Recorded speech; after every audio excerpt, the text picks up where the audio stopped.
press the bell icon on the YouTube app and never miss. सभी को जय हिंद दोस्तों, आप सभी का हार्दिक स्वागत है जय हिंद रिएक्शंस पे। आशा करता हूं कि आप सभी लोग बहुत अच्छे होंगे। तो आज हम आपके लिए एक लेटेस्ट और एक इंटरेस्टिंग वीडियो लेकर आए हैं जिसमें आप देखेंगे कि जिस तरह ईरान पाकिस्तान को मार लगा रहा है, अब पाकिस्तानियों का इल्जाम है कि इसके पीछे भारत का हाथ है। तो इसी मुद्दे पे आप देखेंगे पाकिस्तान के मशहूर पत्रकार आरजू काज़मी जी और उनके स्पेशल गेस्ट होंगे साजिद तारड़ साहब, जो कि एक जबरदस्त पॉलिटिकल एनालिस्ट हैं और खासकर भारत और पाकिस्तान के रिश्तों पे गहरी पकड़ और खासकर इंटरनेशनल पॉलिटिक्स पे खास नजर रखते हैं। तो ये वीडियो काफी इंटरेस्टिंग होगी, आपको बहुत कुछ जानने को मिलेगा और बहुत मजा आएगा। तो इसे अंत तक देखें और चैनल पे नए हैं तो चैनल को सब्सक्राइब कर दें ताकि हम अपनी लेटेस्ट और इंटरेस्टिंग वीडियोस लाते रहें। तो चलिए पहले ये वीडियो देखते हैं और अंत में इसके बारे में बात करेंगे।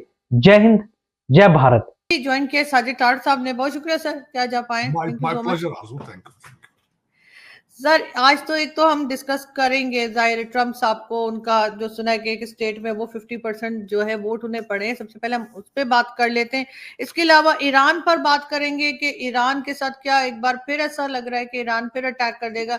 कई लोगों का ये कहना है, खैर वो रिपोर्ट मैंने अभी नहीं देखी, लेकिन कई लोगों ने मुझे फोन पे बताया है कि ईरान ने ये कहा कि अगर पाकिस्तान ने अपने टेररिज्म खत्म नहीं की तो हम फिर अटैक कर सकते हैं। आरजू, मैं पहले बल्कि ईरान पे बात करना चाहता हूं और उसके बाद मैं खासकर डोनाल्ड ट्रंप साहब और रिपब्लिकन साइड ऑफ इलेक्शन की बात करना चाहूंगा। मैं कल ही वापस आया हूं।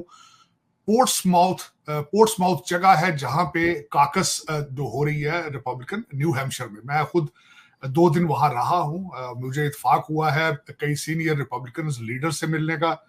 डोनाल्ड ट्रंप साहब के साथ मेरी 1-to-1 मीटिंग तो नहीं, लेकिन मेरे 10 मिनट गुजरे उस ग्रुप के साथ, प्रेसिडेंट साहब के साथ, और जो उनकी स्पीच थी और उसके बारे में मैं वो बात करना चाहूंगा। लेकिन पहले ईरान के हवाले से मैं बात करना चाहूंगा। और मेरी जो मैं अभी जिस पे ईरान की टॉपिक पे बोल रही हूँ, मेरी स्टडी है कुछ आर्टिकल्स की और कुछ पाकिस्तान के सीनियर सेनेटर्स और जो जर्नलिस्ट हैं उनकी जो उन्होंने क्या कहा है, what is there observation.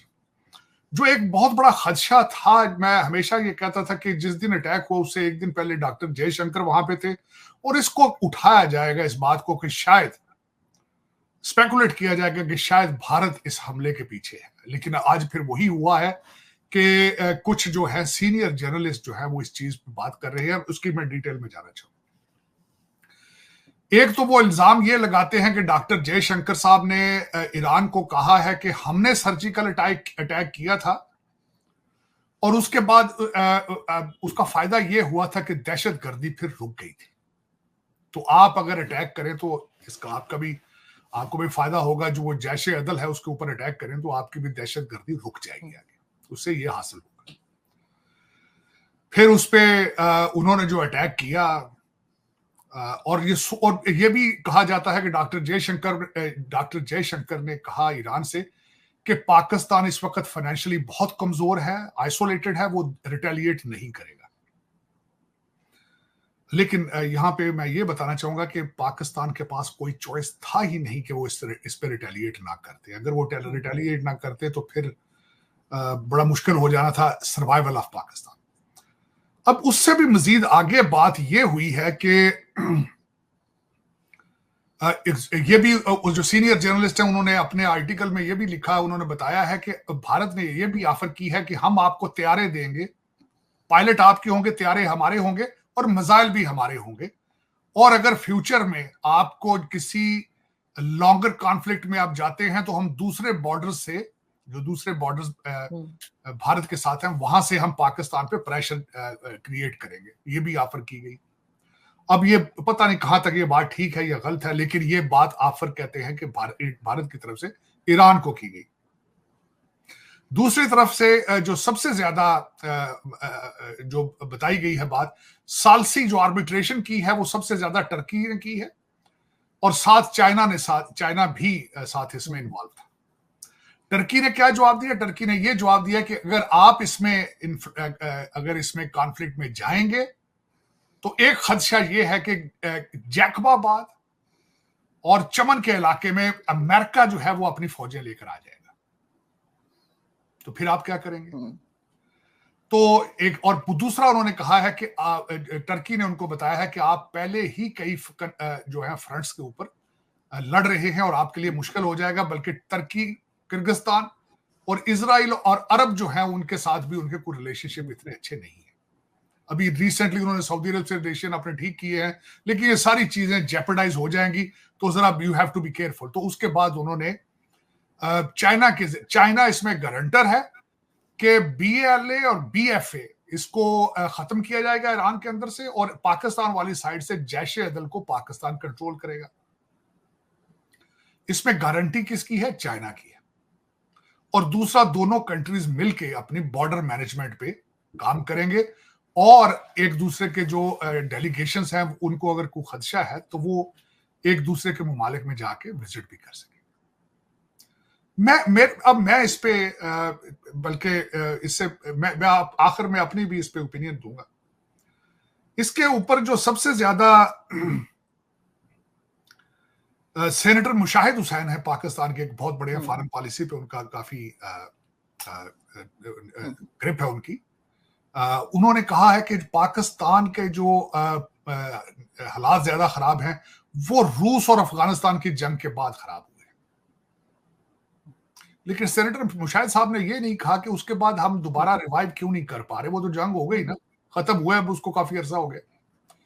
Mushahid साहब ने ये नहीं बताया कि उस वक्त पाकिस्तान ने क्यों ये सारा किया था अफगानिस्तान में जिहाद, और बिलखसूस जो पैसे आए वो कहाँ गए।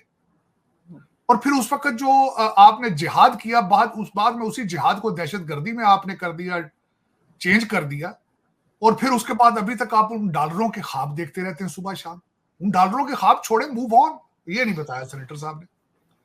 अब एक दूसरे हमारी खातून है, हुमा बकाई हैं, उन्होंने इस पे बोली। उन्होंने कहा ये ईरान के साथ हमारे रिलेशनशिप कभी ठीक थे ही नहीं, हमेशा ही कशीदा रहे 70s के बाद या उससे पहले। अब उन्होंने ये कहा कि भाई इस वक्त ईरान और अफगानिस्तान की सरजमीन जो है वो पाकिस्तान के खिलाफ दहशतगर्दी में इस्तेमाल हो रही है।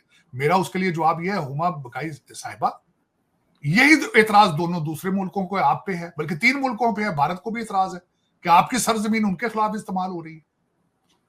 और फिर उसके बाद उन्होंने ये भी फरमाया है कि पाकिस्तान जो है वो वहां पे मजहबी फिरके हैं जो मुसलसल, वो जो कंट्रोल में नहीं है, तो कंट्रोल किसने करने कंट्रोल वो।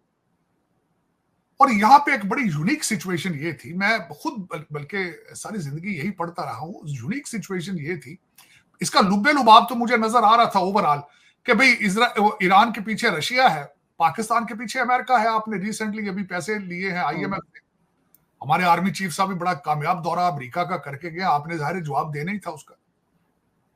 समझ इस बात की नहीं आई कि दोनों मुल्कों की नेवल एक्सरसाइज हो रही थी हमले वाले दिन। चाबहार के अंदर आपका पाकिस्तानी डेलीगेशन बैठा था। काकड़ साहब जो कि चॉकलेट लेने के लिए स्विट्जरलैंड गए हैं, उनकी साइडलाइंस के ऊपर फॉरेन मिनिस्टर से बातचीत हो रही, और रात को अटैक हो गया। और दूसरी खूबसूरती यह है कि एक हफ्ते के अंदर अंदर एम्बेसडर भी वापस जा रहे हैं, ये सारे डेलीगेशंस भी वापस जा रहे हैं। एक हफ्ते के बाद सब अच्छे की रिपोर्ट आ रही है। लेकिन एक मुझे यहाँ पे जो कुछ चीजें मैं समझता हूं कि चाइना ने यहाँ पे आर्बिट्रेशन कर दी है कि जी हम जैश-ए-अदल को हम इधर से पकड़ लेंगे, आप उधर से BLF को पकड़ ले, और यार जो दूसरे मुल्कों के साथ हालात खराब है वो भी ठीक कर लो। फिर भारत की रिजर्वेशन है वो भी ठीक करो। अफगानिस्तान के साथ रिलेशनशिप उनको ठीक क्यों नहीं करते हो भी? उनके रिजर्वेशन देखिए ना, अगर आप एक कंट्री के साथ ये सारी जमानतें कर सकते हैं, आप फोरकास्ट कर रहे हैं कि हमारे रिलेशनशिप तो पहले से भी अच्छे हो जाएंगे जी, और यार दूसरे मुल्कों के साथ क्यों नहीं यही फार्मूला अडॉप्ट करते, आगे मूव ऑन क्यों नहीं करते इन चीजों से? आपकी तरक्की का, सर्वाइवल का मैटर ही अब ये, आपकी सर्वाइवल का मैटर इस वक्त। ईरान तो कुछ भी नहीं करता ना प्रोड्यूस, ईरान की तो इकॉनमी खुद इतनी अच्छी नहीं है, और भारत की जो इकॉनमी ठीक है उनसे कुछ सीखें, आप उनके साथ ट्रेड शुरू करें। तो लेकिन सर ये भी है कि अमेरिका के लिए ऐसा ना हो कि पाकिस्तान जमीन दे दे जैसे अफगानिस्तान के लिए दी थी। हो सकता है ईरान को ये डर भी हो। मैंने तो कहा ना कि टर्की ने कहा उनको, भाई आप अगर इसको ज्यादा छेड़ोगे तो अमेरिकन आगे जैकबाबाद में आ जाएंगे और चमन आ जाएंगे, क्वेटे में आ जाएंगे, फिर क्या करोगे? इसलिए तो वो रुक गए हैं। लेकिन एक मुझे ये बताया, अगर अमेरिकन को जमीन चाहिए होगी तो आपने ना थोड़ी करनी है। हाँ ये तो है, आप तो हमें। और दूसरी सबसे बड़ी बात मैं हमेशा कहता हूं, आपकी सरजमीन तो वो पहले भी इस्तेमाल करते हैं, ऊपर से उड़ रहे हैं आगे पीछे उनसे, आप तो वो और बल्कि आप तो आवाम को बताते ही नहीं है, अपनी बेसिस दे देते हैं, उनको पैसे ले लेते हैं। दोस्तों आशा करता हूं कि वीडियो को आपने अंत तक देखा होगा और हमेशा की तरह आरजू काजमी जी और साजिद तारड़ साहब का ये पूरा डिस्कशन और उनके पॉजिटिव एनालिसिस आपको काफी पसंद आए होंगे और इस वीडियो में आपको बहुत सारी इंफॉर्मेशन मिली होगी जहां पे इन दोनों ने बात की ईरान और पाकिस्तान के बीच में जो कॉन्फ्लिक्ट चल रहा है, जिसके पीछे का इल्जाम अभी ये लोग भारत पे लगा रहे हैं। हमेशा की तरह पाकिस्तानियों का रोना धोना शुरू हो गया कि कुछ भी होता है या तो उसमें हिंदुओं की साजिश होती है या तो फिर यहूदियों या अमेरिका की साजिश होती है। अब आप देख रहे हैं कि जो पाकिस्तान को मार पड़ रही है, अब उन्होंने ये कहना शुरू कर दिया कि जब से भारत के विदेश मंत्री एस जयशंकर साहब ईरान गए थे तब से ईरान ने पाकिस्तान पे हमला कर दिया। पर पाकिस्तानियों की सबसे बड़ी कमजोरी और बेवकूफी यही है कि वो कभी भी अपने गिरेबान में नहीं जानते। पहले वो हमेशा इल्जाम लगाते थे भारत पे, पर पाकिस्तान एक ऐसा नापाक देश है जिससे ना सिर्फ भारत बल्कि हर एक पड़ोसी, चाहे वो अफगानिस्तान हो, ईरान हो, सब उससे परेशान है। तभी आप देख रहे हैं कि पाकिस्तान